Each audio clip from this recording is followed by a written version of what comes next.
Welcome to Accountants Law Pod, where accounting professionals and law firms converge. Hosted by Linda Artisani, Sarah Prevost, and Stephen Libhart. Welcome back to the podcast, everyone. And today we've got a topic that I think is going to resonate with a lot of bookkeepers and accountants, and hoping that it will also resonate with law firms and attorneys, because I think this is a topic that we find that when we broach the topic with our clients, sometimes they're kind of like, I've never been asked that before. So this one's really about law firm KPIs. And I'm going to toss it right to Steve because he was the most excited of the three of us to talk about this. So we'll get you started, Steve. And I think, why are KPIs valuable? I want to back up just a little bit. They become valuable when you reach the point that you need them. And in order to reach the point to need them, your books have got to be clean and in balance. Your trust ledgers have to be in balance. Everything has to be ready. And during that process, because so often we get people that we have to clean up their books, and they're like, well, I want to know what my cash flow is. I want to know what the monthly net is to run the business. I want to know this. I want to know that. And you can make notes along that path to start preparing you to lead them into KPIs. So once you get them used to their books being clean, then you can start the dialogue with them. And they're so important because they're metrics that, evaluate the organization's performance and success. That's the basics of KPIs. They are tools that you're going to use to measure things that are important to you in your business. And, many times, like in the law lab, I've heard you say, Linda, don't come out of the starting gate on KPIs and say, I need these 50 KPIs. Really listen to the client, figure out what's important to them, what their pain points are and what they're after, and then come up with some workable KPIs to help them out, because it gives them the data and the knowledge to answer critical questions in their business. And that there's three things that they've got to be: measurable, specific, and targeted. That's right. And one thing to back up a little bit too, in case anybody doesn't know what a KPI is, which we've had that happen. What are you talking about? Because, accountants, we like to talk in code. It's a key performance indicator, as you said, a metric. So it's measuring something, but it's hard. Sarah and I'll let Sarah tell this story. We had a client come to us that he's like a kid in a candy store. He wanted, like, I don't know, what was it, 8, 10, 20 KPIs measured? And we were like, why? Right. Why do you need this? Exactly. Ultimately, it was like, what, 2, I think, is ultimately what it kind of distilled down to. It's just that it made sense to have all these measurable pieces, but the true ultimate performance marker needed to be just the remaining 2. And the other ones was data to support it. I'm like, well, you don't need it in 5 different ways. It's one pie. Let's not slice it up too much, right? Plus, if you overanalyze, it's going to be harder to, you really have to drag it all the way back to what are your goals? Start with that before you even start to dive into, and like Steve said, get clean data, right? Garbage in, garbage out. You need to get good, clean data. But then also you want to know where are you looking to move towards? Because you don't have that vision.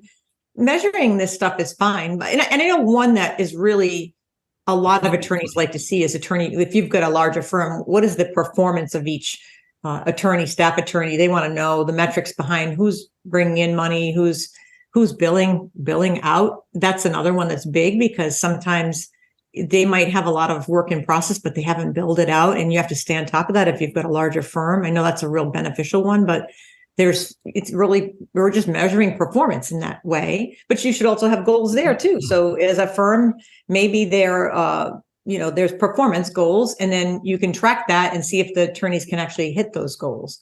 So wouldn't you find though, Steve, in your dialogue about cleaning up, kind of like what Linda was saying, the garbage in, garbage out, when you find, and I feel like this might be true of just natively of a business owner, you start to put the data together and it may not be maybe exactly the way you want it.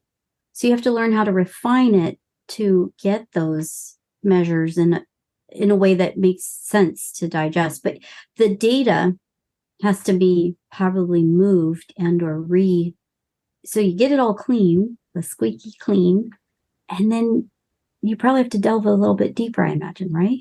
You have to find out what it is they want to achieve. And Okay. if you're listening to them throughout the entire process of, number one, learning their books and the Mhm. nuances, number two, the cleanup and listening to them and what they're saying are their pain points, that day will come where the sun comes up and you're like, it's time for the key performance indicators. And I remember talking to you, Mr. Attorney, about this 3 months ago when you said X. And that might be, to your point, Linda, maybe it's a marketing KPI. I need Yeah. more business. So then we look at, what are the components of the marketing KPI? Because that was your big pain point. You want more business. So how many marketing actions do you take in a period of time? What are your ratios of marketing spend to the total fees billed to clients? Are you billing flat rate? Are you billing hourly? What does that KPI look like with marketing dollars related to it? What's the marketing cost per client? The firm's website traffic, email marketing, landing page conversions, all those sorts of things you can tie into a KPI just on that piece. But on that piece, like if you get into it and we're in antiquated software, how do you measure that?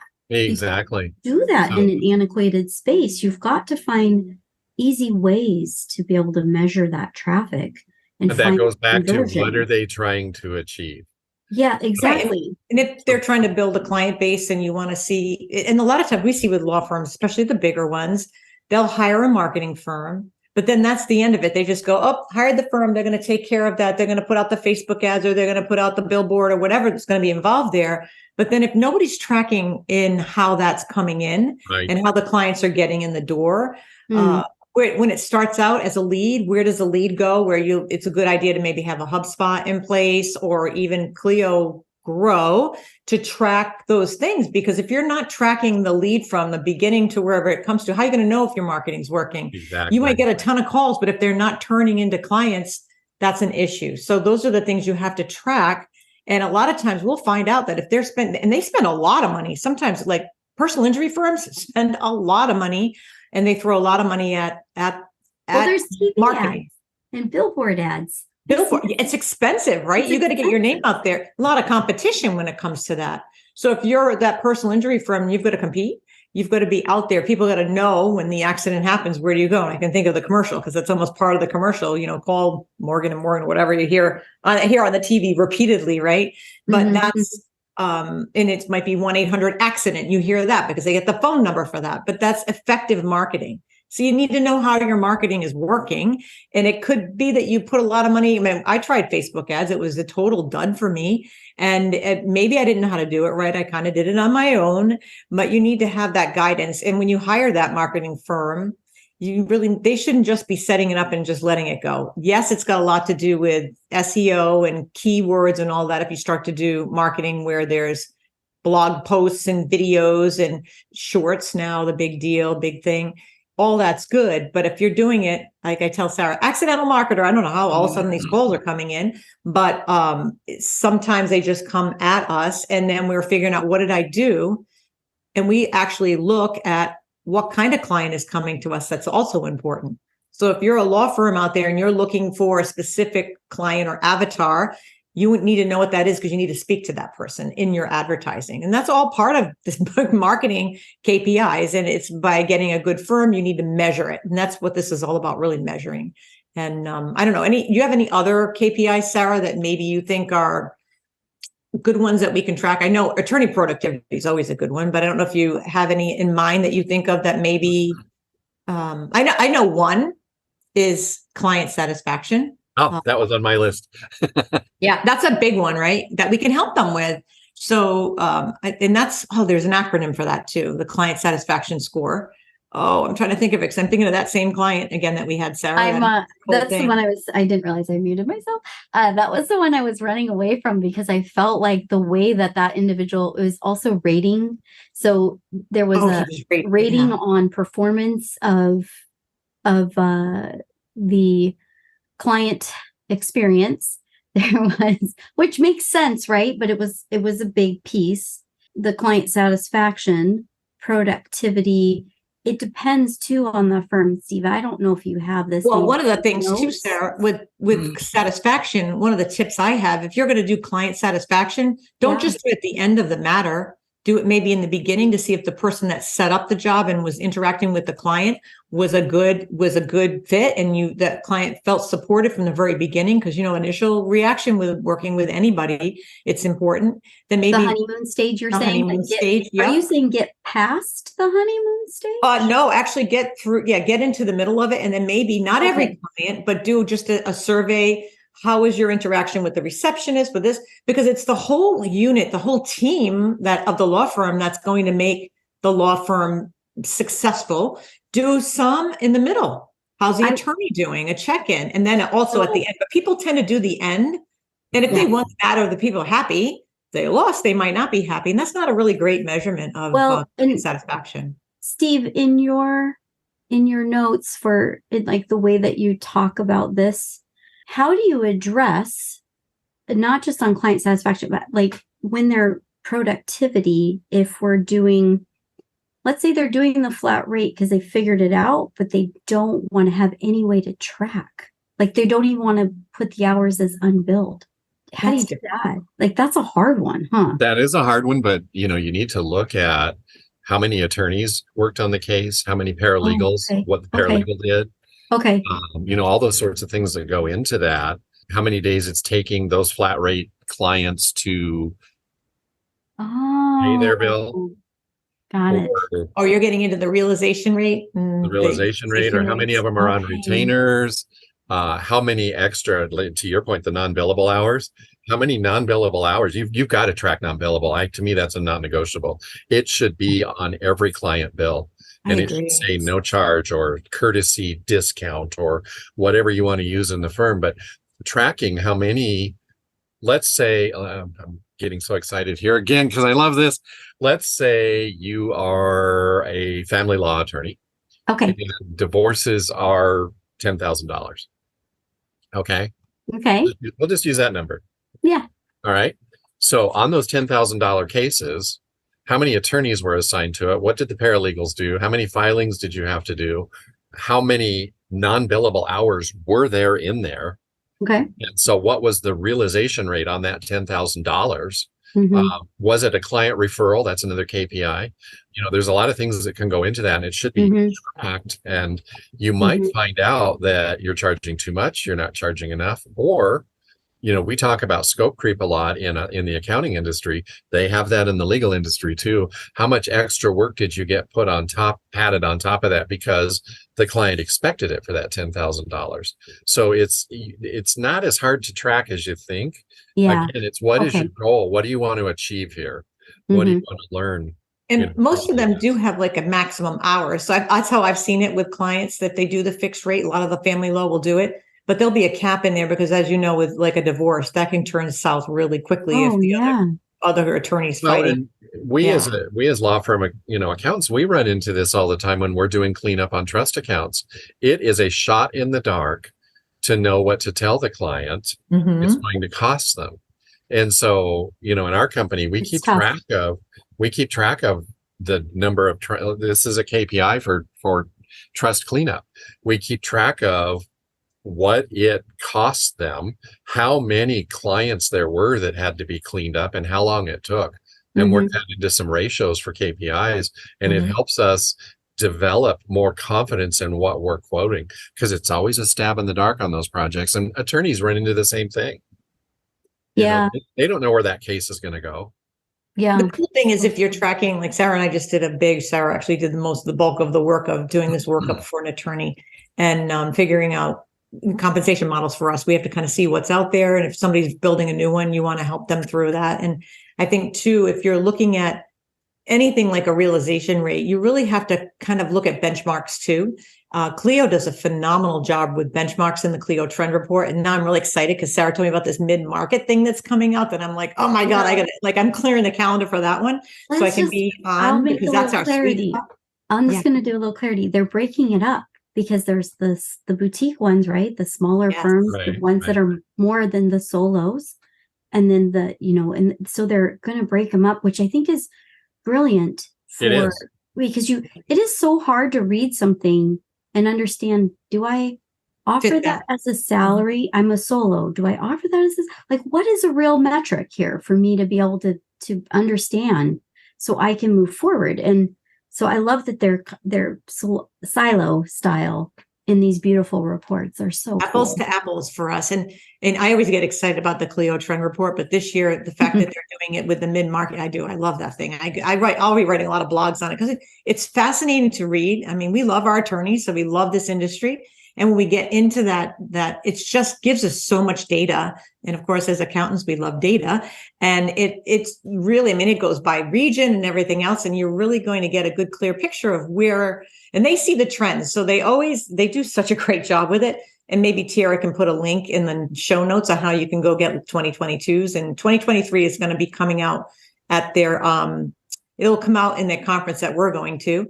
You'll get to see the detail of how everybody's doing. How's your neighbor next door doing? How do the other attorneys, how do they rate? How does your firm rate against other firms of the same practice area or specialty? And I think that I think that's a good way to look at I think looking at that report is better than most of the places you can really look, and they do a great job of seeing the trend.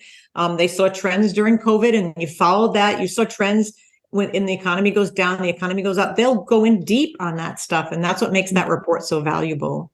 So I know we talked about marketing, client satisfaction, a little bit on the realization. What are I know.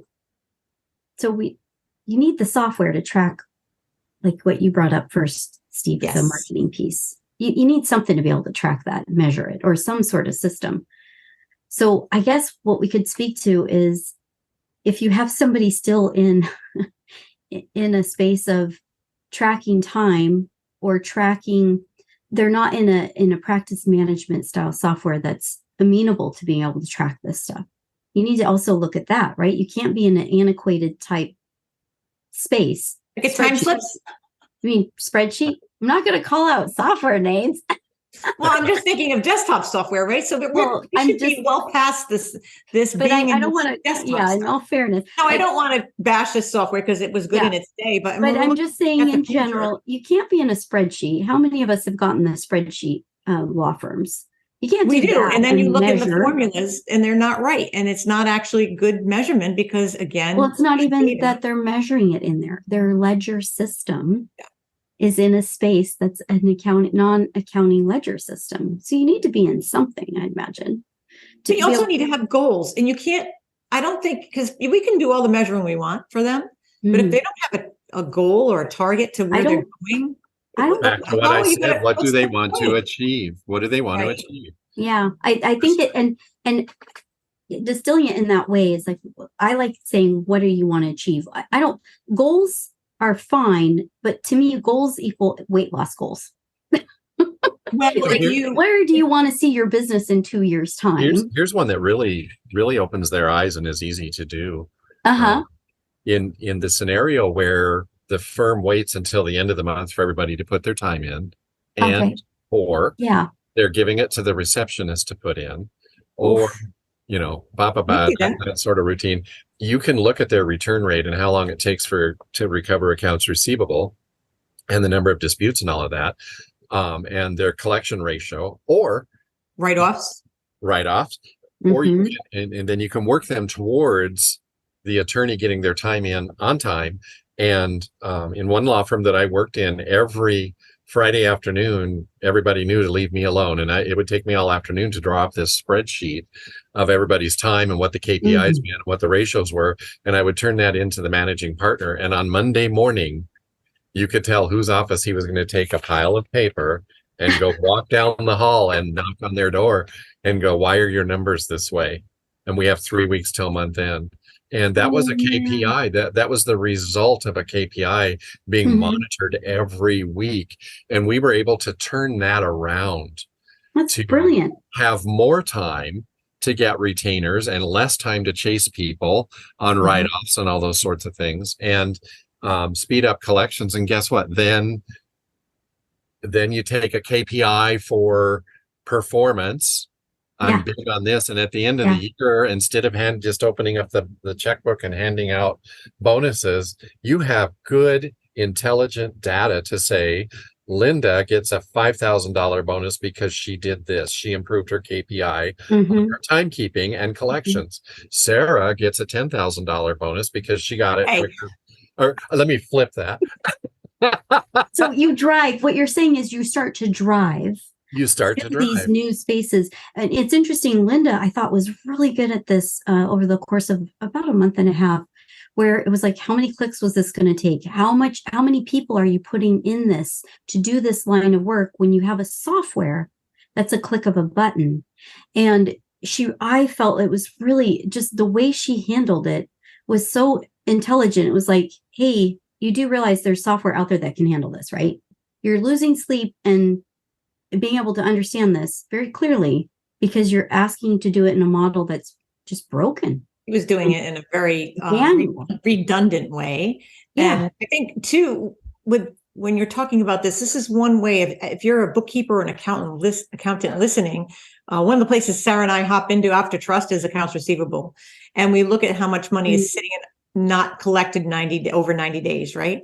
That's money where you can help them collect it, but then find out why. So we need to know the why behind that. We can help them Band-Aid it and fix it, but then look at if they're starting to write down, they like to write down. So they'll look at the bill at the end of the month and go, oh, I spent a lot of time on that, but I can't really charge that. Well, that's important for the owners to know this is happening. To happen? Because yes. And you might see as you start to analyze that, okay, well, Mary's writing an awful lot of time down, but June is getting through quicker, or Bobby's doing a lot better with that and the billable time.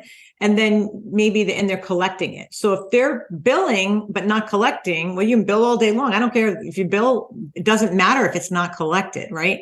So that makes a big difference. And you can do that measurement and bring that to the client. And when the client sees that, they're going to be like, that makes it, I think it's so out there when they look at it, they're like, wow, I did not realize, because in their head as a firm owner, and I know we've seen this, Sarah, where we're talking to the client and they're thinking, well, I've got Pete, Larry, and Jane on this working for me, and they work 40 hours. So that's 40 hours times 3. That's billable. No, there's lunch. There's all sorts of non-billable time. So you have to look at how much productivity is happening during the billable hour day. Yeah. And that's another metric that is in that Clio Trends report. That's an eye-opening metric for sure. I am so passionate about law firms who bring in associates out of law school. And you have two different scenarios here. One is the beat 'em up scenario where you sit them down and you go, sink or swim, I'm throwing you in the pool, and you better bill 1 million hours and you better work 1 million hours, and you burn them out. And what are you teaching them? But that's one KPI. And then the other one, let's say, Linda, you're the attorney and we give you an associate, and it's going to take time for you to develop that associate the correct way instead of just throwing them in the deep end of the pool. And so that's going to change your KPI compared to Sarah's KPI. And that should tie into your year-end bonus as well, because you're developing somebody, and you teach that associate about the business of the business, because they don't get that in law school. The law school's job is to teach them how to become an attorney, graduate, pass the test, and get on your way. It's up to us as owners of businesses and to the attorneys that are listening out there to really passionately care about your associates. Because if you invest in them up front, you watch their KPIs, you watch the person that's training them, you're going to get some information that you need to really make decisions. Number 2, one of the big bugs, and for our attorneys that are listening out there or watching this, please don't take this the wrong way. I'm just saying what I've seen. Don't shoot the messenger. Don't shoot the messenger. But when you are a firm that has it in your mind that I'm going to have a very rich blended portfolio of benefits for the employees, have you really found out what those what makes them tick? What do they want? So if you're giving them bus passes, lunch, this and that, and this and that, and this and that, what is that doing? What is the effect on the KPIs that you've picked out compared to maybe they want to work a 4-day work week? Will their productivity go up? Right. Yeah. Do they want a bus pass? Maybe they won't even use it. I've seen firms say you're going to get a bus pass whether you want it or not. Really?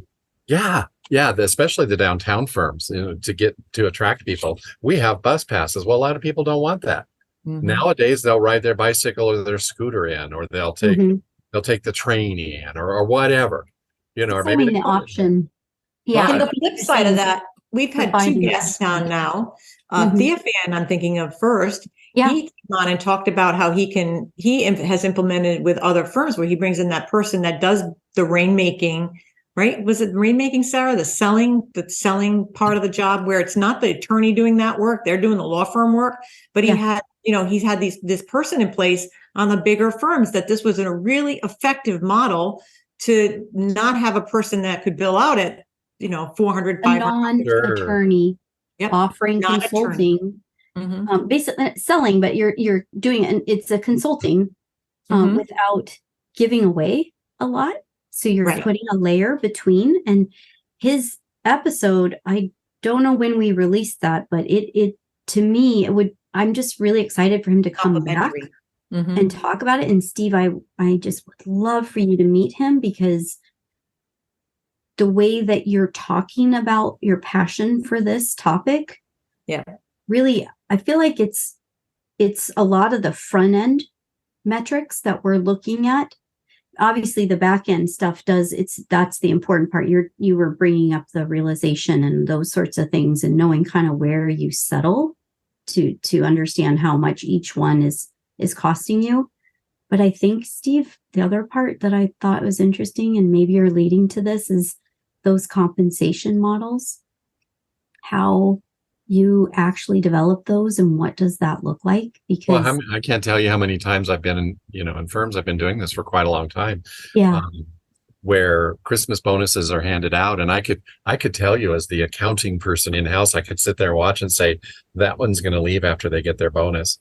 That one's going to leave after they get their bonus. That's amazing that you, in your tenure, when are you teaching your class that I could watch? Another place too for guests that we've had here, and this one has happened, and maybe Tiara can ping back on that, is Colbox, the folks at Colbox. So you've got these attorneys that are billing out, and nobody has the time to follow up. But why have somebody that can bill out at $600 follow up on their billing? Have Colbox and the accounts receivable specialists do that for the firm at a very low rate, and that will help bring that money in. So that's another avenue that you might not think of, because I didn't think of Thea Fan's way. That never occurred to me that they could stick somebody in that seat to be able to do that. I always thought it had to be the attorney doing the consulting, but in this case, he has this model that actually works real well. Well, and to your point on Callbox, I'm teaching a class at the Colorado Bar Association in August, and the subject is accounts receivable and collections in law firms. And I'll be plugging Callbox at that seminar. But one of the things that a KPI can be tied to is the realization rate on getting new clients and how you're getting them and all those sorts of things. And, tying that into, like, your example of the $600 per hour, what's it worth? What happens when you start referring out to somebody like Callbox? Yeah. What happens to your realization rate on accounts receivables then? Because that's your cash. That's you worked hard for that. It's sitting there. Yeah. You don't want to look at a little treasure trove there that we can help them with.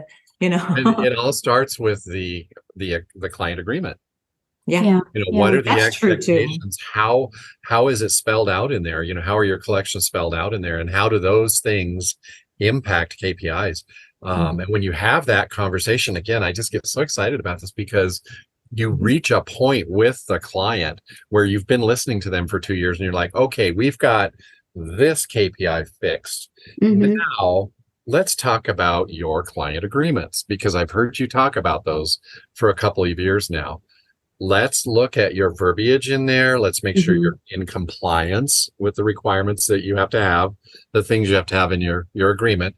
But then we're going to track the KPIs and see what the difference is going forwards compared to the past on your collections, because we're going to spell that out in the client agreement. What are the expectations for getting paid? What happens when this happens? What happens when we're in the middle of your divorce and suddenly there's something you didn't tell us, and here's scope creep? Does this turn into hourly then for additional work? Wait, all those sorts of things. Are you saying us accounting people can like help advise on Yes. this side. No, I'm kidding. Yes. I mean, I call it the business of being. yeah. I'm It's playing, but yeah.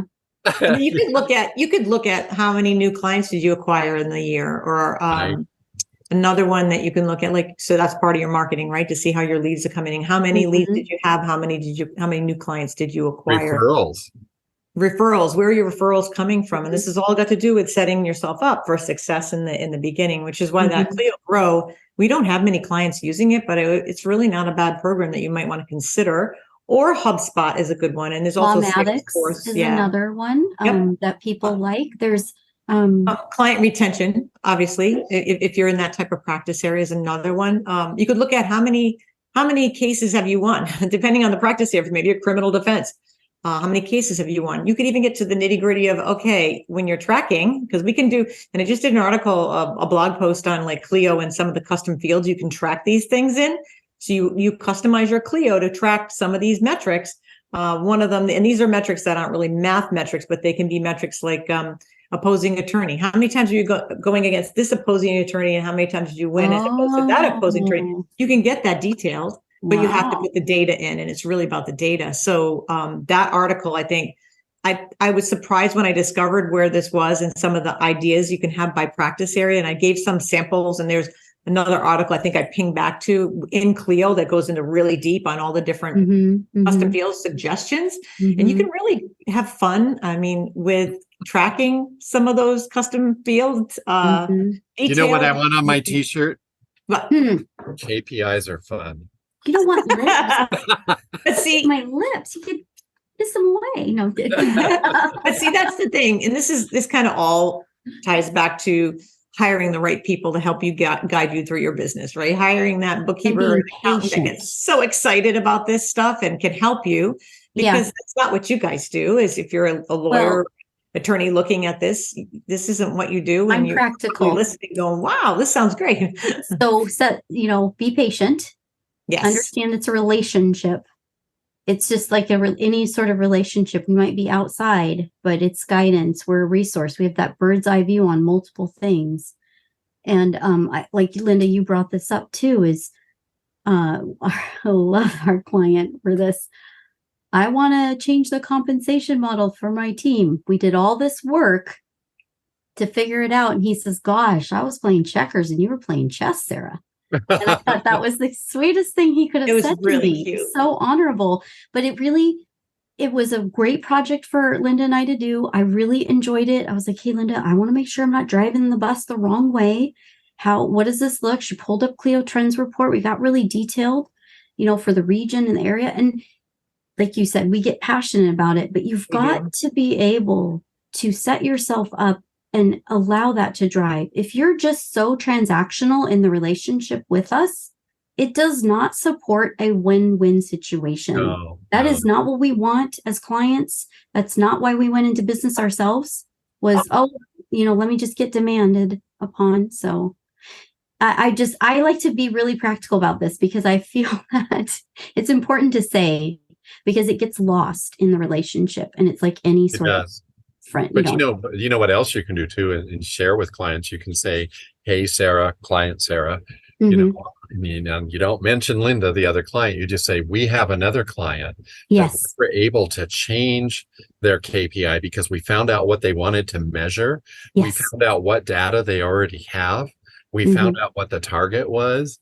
We went through all the steps, and then we rinse and repeat it. And guess what? We had success with their turnover rate on employees, or whatever it is that the KPI was measuring. And they're like, you did that? And you're like, sure. And we can do that for you. I'm just behind the green curtain. I'm the Wizard of Oz dude. This is what we always talk about in the law lab, right? So we have a lot of people in the law lab that get small attorney, the one person firm. And yes, you can measure on those two, but these bigger firms, when you start we're not looking at past data, and we're not doing, what do they call it? Backwards accounting, this is the stuff that AI is going to do. After the fact, right? We're not looking in the rearview mirror for everything. Yeah. Part of this is figuring out where do you want to go, and then starting to steer the ship to that place, And a lot of that has to do with what we measure and knowing where they want to go and what will be the outcome. And what we really love, Sarah and I really love doing this, and I know you do, Steve, too, is going through it, figuring it out, finding out maybe that there's an attorney in the company, and usually the owner has that gut feeling, they kind of know, but maybe there's one that's just not producing or something like that, or an employee that's a bad apple that's kind of making a bad apple situation with multiple employees, because it kind of trickles down, and starting to see where there's areas where that might need improvement. And there's a lot of ways we can help with all that. And this is more of that advisory hat. I hate the word advisory, but it's the advisory hat that we are going to start to need to do and use as we move towards the future. Good point. This is going to be our job, right? This is our job. And I have to tell you, I am happy about that. Bring on that AI and let them do the grunt work. I'd rather do this. This is more where we have to use our brain to figure this stuff out. And it's strategies and it's financial strategies and, roll up my sleeve, let's go. And that's kind of where we want to be in looking for the future. And I think that's part of why you want to join the Law Lab, because you get to learn some of this stuff. Learning it now is what you want to be doing, especially if you're younger and you're, even us older people, Steve. With older folks, we still get excited about it, right? I mean, it's we finally have the tools to do these things, and we do. We're not pushing paper. When you get a pushback from a client and they're like, I'm not interested in that, it's fun to go ahead and just pick out some KPIs based on their pain points. Don't tell them we do that. Start tracking them for a few months. And then when you have a meeting with them 6 months down the line, say, here's your trends on this and that. And they're like, oh, you are. But you got to get paid for it. So you got to be able to package that in and make sure you're getting paid for that. Because if you're not getting paid for this extra work, it's not worth it. So don't sell yourself short. If you're a bookkeeper or an accountant and you're doing this kind of work and you're specialized, you have to get paid for it. I'm sure that's a whole nother show we can do, but that has to be baked into your pricing. So you have the ability. I love her passion on this. Like I love yours, Steve. Well, you know what? You guys are wonderful. You can build confidence. And this next statement is all for all the new bookkeepers out there that are scared half to death.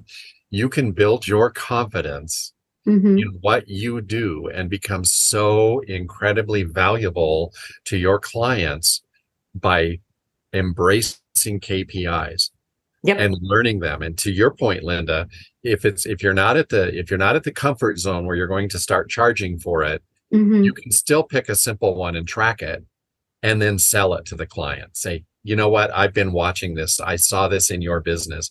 Would you like to take this further? Would you like to explore more KPIs? Would you like to stop working 60 hours a week and cut it down to 50 or 40 or whatever? We can help you do that by monitoring all of these things. That's the best way to do it if you're new starting out and you want to go down this road of working exclusively with attorneys. Get that smaller firm where you've got a one-on-one relationship with that client. And you're not going to get charged for it now, but work through that. Get the practice in, get a few hours of doing that under your belt and you get more comfortable, it's all about confidence, right? It's all about confidence. So if you can get that confidence and be able to present it and kind of go forward with it, that's how you start, right? Everybo's going to start somewhere. But we didn't all start knowing everything. Oh my God. Remember how scary? It's still scary. It's daunting sometimes depending on what you're in front of, right? And how you share the knowledge or maybe learn the knowledge and admit that I'm not actually as experienced in this area. I need a minute to kind of figure that out. That's all you have to say. If you want to learn more, newbie bookkeepers and accountants, go out to the software sites for all the billing software, go into their library of blogs and you're going to find all kinds of things about KPIs out there and you're going to go, oh, well, this isn't that scary. There's 3 blogs I think of right up the top. Obviously, Cleo's blog is phenomenal, right? They're incredible. Good, trusted information. Cosmolex also has a really great blog, and Bill for Time is another one that I find has a lot of great information. Those 3 right there. And I know my case, I think, has some. I haven't really looked at them and for recently, but they did have some great stuff out there. So there's a lot of those really, like Steve said, really valued software, trusted software that that what's being written is true. You can always go to the Artisani blog or you can go to the Accountants Law Lab. We've got some great content there too on our website. Yeah, or follow us on right here on this podcast, because that's going to be able to, if you listen to this, we're really touching on some of these law firm topics. And I think you're going to learn a lot by just following us too and putting your headphones on, go for a walk, get your healthy walk in and just listen and learn. Yeah. Well, that was a Why are you, great why are you topic. giggling, Sarah? Yeah, I just love it because we always wrap it into our identities of what we enjoy. Yeah. Exercise, walking. I know that's something we all enjoy. Just it's great. And also the fact that my little Frenchton just walked in here and I was like, please don't start snorting. Oh, we miss Walter. He usually tells us when to take us away and he's not there. Yeah, he's out playing around, I think, in the hot sun right now.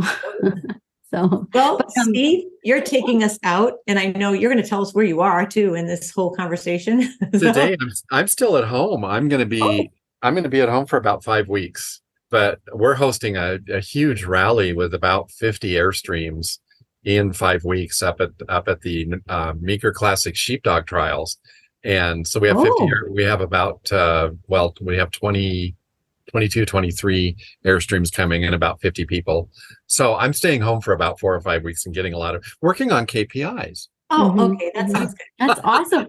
I saw a little Airstream when I was riding my bike the other night. And I told my husband about you and the Airstreams and everything. And he says, well, now you'll never mess that name up again. Yeah, the Airbus. The Airbus, yeah. Sorry. Well, we'd sure like to invite all of you to subscribe to the podcast and our YouTube channel. We'd also love it if you'd rate this podcast. We really need your ratings. So friends, and you know what? We watch those ratings. And today, before this podcast, we were really excited because we saw this massive spike in our downloads, which was just great. And, in the class, I'm teaching next month at the Bar Association, I've put a slide in. And I'm going to be pushing promoting our podcast. So, please join, please like it, please share it with your friends, share it with your legal friends. If you've got questions or topic requests or guest suggestions, you can mail us at info@accountantslawpod.com or send us a message through the website at accountantslawpod.com. And if you want to join us at the Accountants Law Lab, which I absolutely love, visit our website at accountantslawpod.com to sign up. We'd love it if you'd follow us on Instagram and TikTok as well. Just about anywhere you can listen to the podcast, you'll find us. And we're seeing that in our statistics now. We launched on June 1st and we are blessed and we thank all of you. Thank you very, very much. Yeah, this is fantastic. My dream come true is happening. It is. Well, everybody, until next week, we'll see you all then. Bye now. Bye. Bye.